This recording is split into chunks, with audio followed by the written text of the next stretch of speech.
Hai, saya Eng Jai, murid tahun 6 dari SJKC Shuwen.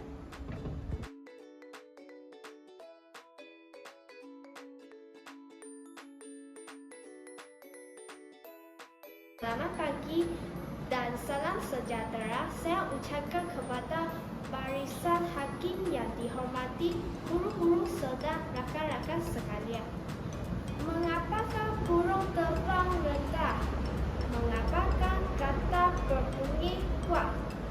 Mengapakah semut berpindah ke tempat lain?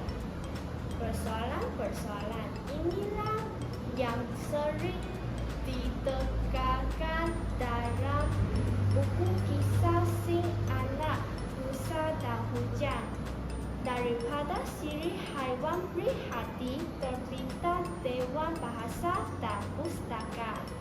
Buku ini mengisahkan tentang seekor anak rusa yang peka terhadap perubahan alam di sekelilingnya. Pada suatu hari, dia menyadari beberapa perkara luar biasa berlaku di hutan.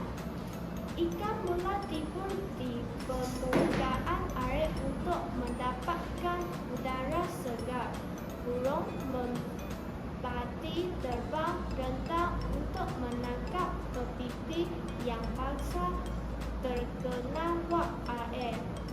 Semut berpindah ke tempat yang lebih tinggi kerana pipa sarangnya ditenggelami air. Kata berbunyi lebih kuat ketika cuaca mendung dan kilat dilagi.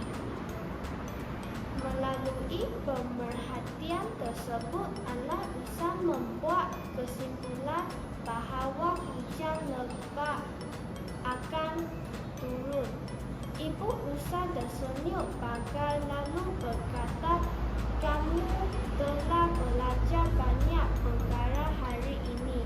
Hadirin sekalian, kekuatan buku ini terletak pada penyampaian yang ringkas tetapi penuh makna.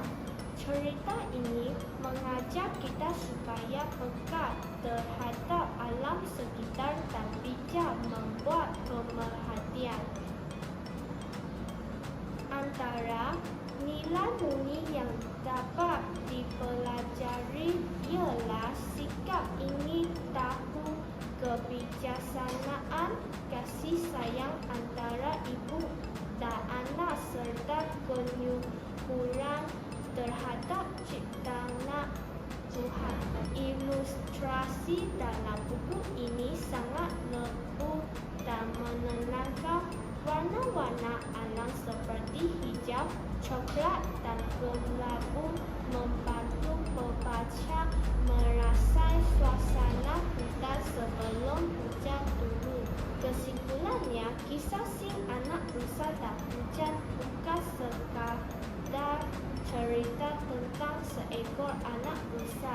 Ia merupakan kisah pembelajaran tentang kehidupan, pemerhatian dan penghargaan terhadap alam. Saya amat sarankan buku ini kepada semua rakan kerana cerita ini ringkas. Kita belajar menjadi insan yang lebih